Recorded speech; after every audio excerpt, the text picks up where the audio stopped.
Friends, Satya green world में आपका स्वागत है। पेड़ों के बारे में आपने बहुत सुना होगा, लेकिन पेड़ के ऊपर पेड़ का उगाना नहीं जानते होंगे। आज मैं एक ऐसा ही वीडियो लेकर आई हूँ जिसमें पेड़ों के ऊपर पेड़ उगाते हैं, और चलिए जानते हैं उसके बारे में। तो दोस्तों, यह कलाकारी जापान में किया जाता है। 600 साल से जापानी लोग किसी पेड़ के ऊपर खास तरीके से पेड़ की लकड़ी उगा रहे हैं। इस तरह उन्हें सीधी लकड़ी भी मिल जाती है, नीचे मदर ट्री लगा रहता है। इस तरीके को जापानी लोग डाइसुगी कहते हैं। किटयामा सेडार प्रजाति के पेड़ को पहले ऊपर से इस तरह से छाटा जाता है कि सीधी टहनियाँ उगती है और बढ़ती है। एक किटयामा सेडार से इस तरह से 100 पेड़ ऊपर निकलते हैं। 20 साल में ऊपर एक पेड़ तैयार हो जाता है। ये प्रक्रिया निरंतर चलती जाती है। इससे जापानियों को बेहतरीन सीधी किटयामा सीडर की उच्च कोटि की लकड़ी मिलती जाती है, वो भी बिना पेड़ काटे या जंगल को नुकसान पहुंचाए बिना। इसलिए जापान देश में जितने जंगल सैकड़ों साल पहले थे उतने ही आज भी है। सारी दुनिया में पर्यावरण का नुकसान हुआ। जापान के सिवा कुल जापानी भूमि पर 67% पर जंगल है। इन जंगलों में 40% जंगल प्राकृतिक नहीं जापानियों द्वारा उगाए हुए हैं। 14% भूमि पर खेती होती है। भारत में कुल भूमि में 24% क्षेत्र में पेड़ है। उसमें से 22% के करीब पेड़ जंगलों में है और 3% के करीब गांव, कस्बों, बाग बगीचों या शहरों में है।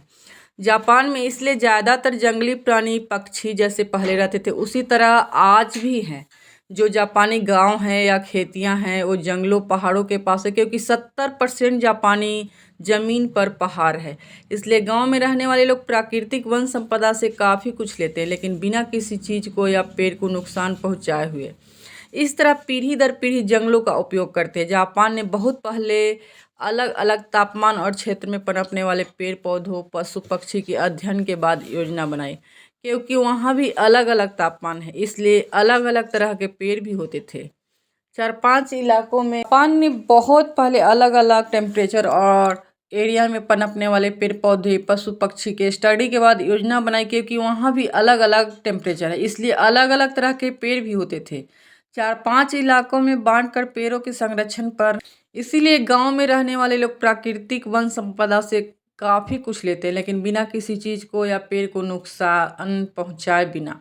इस तरह पीढ़ी दर पीढ़ी जंगलों का उपयोग करती है। जापान ने बहुत पहले अलग अलग टेम्परेचर और क्षेत्र में पनपने वाले पेड़ पौधों, पशु पक्षी के स्टडी के बाद योजना बनाई। क्योंकि वहाँ भी अलग अलग टेम्परेचर है, इसलिए अलग अलग तरह के पेड़ पौधे भी होते थे। 4-5 इलाकों में बांटकर पेड़ों के संरक्षण पर ध्यान दिया। सरकार और जनता मिलकर काम करती है। आज वहाँ के जंगली खरगोश, बाज, बिल्लियाँ, बंदर, काले और भूरे भालू, हिरन घूमते हैं। सुदूर गांव जंगलों में आसानी से दिख जाते हैं। किसी गांव की सड़क पर हिरन आसानी से मिल सकता है, क्योंकि उन्हें खतरा महसूस नहीं होता, इसलिए आदमी से डरते नहीं। इन जापानी जंगलों में ज़्यादा पेड़ हिनोकी, साइप्रस और किटयामा सीडार है, जिन्हें भारत में देवदार और सरो के पेड़ कहते हैं, जो हिमालय में उगते हैं। ये उन्हीं पेड़ों की जापानी प्रजाति है। डाइसुगी गजब की है ये टेक्निक। पेड़ों को काटे बिना इस तरह से पेड़ उगाते हैं कि पेड़ों को काटना भी नहीं पड़ता। इस टेक्निक में पेड़ों को जड़ से नहीं काटते, इसमें पेड़ों को ऊपर से इस तरह से काटते हैं जिससे पेड़ सूखता नहीं है और उसके ऊपर एक और पेड़ निकलने लगता है। इस टेक्निक यानी कि डाइसुगी के लगातार इस्तेमाल से एक पेड़ के ऊपर कई पेड़ निकलने लगते हैं। जब लकड़ी की ज़रूरत होती है तो ऊपर के पेड़ काट लिए जाते हैं। जैसा कि हम जानते हैं, जापान एक बहुत ही इंटरेस्टिंग और दिलचस्प देश है। जापान में लोग प्राकृतिक संसाधनों को बर्बाद नहीं करते। यहाँ पेड़ों को काटने के लिए डाइसुगी नामक टेक्निक का इस्तेमाल करते हैं। इसमें पेड़ों को जड़ से काटे बिना ही उनसे लकड़ी निकाले जाती है। इससे हरियाली भी कम नहीं होती है। आज इंसानों की आबादी जैसे जैसे बढ़ रही है, पेड़ कम होते जा रहे हैं। शहरों में हरियाली कम हो रही है और वायु प्रदूषण बढ़ रहा है। पेड़ों की लकड़ी कई जगह काम में आती है, मकान बनाने में, फर्नीचर में इसका खूब इस्तेमाल। जितने पेड़ लगाए नहीं जा रहे हैं उससे ज़्यादा काटे जा रहे हैं। लेकिन अगर पेड़ों को काटे बिना उनसे लकड़ी निकाली जा सके तो कैसा रहेगा। आप सोच रहे होंगे, अगर ऐसा हो जाए तो काफ़ी अच्छा रहेगा। पेड़ कम नहीं होंगे और हरियाली बनी भी रहेगी।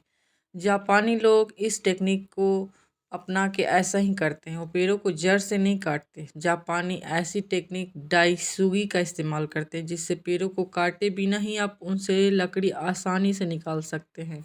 जापानी पेड़ काटने की जो टेक्निक इस्तेमाल करते हैं उसका नाम डाइसुगी है। डाइसुगी एक 14वीं या 15वीं शताब्दी की टेक्निक है। इस टेक्निक में पेड़ों को जड़ से नहीं काटा जाता, इसमें पेड़ों को ऊपर से इस तरह से काटते हैं जिससे पेड़ सूखता नहीं और उसके ऊपर एक और पेड़ निकलने लगता है। इस टेक्निक के लगातार इस्तेमाल से एक पेड़ के ऊपर कई पेड़ निकलने लगते हैं।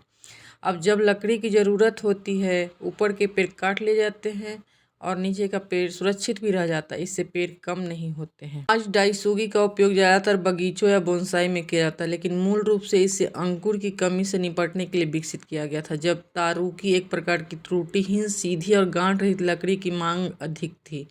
क्योंकि कितायामा देवदार की ऊपरी शूटिंग हर 20 साल में गिर सकती है, जो अन्य तरीकों की तुलना में बहुत जल्दी है।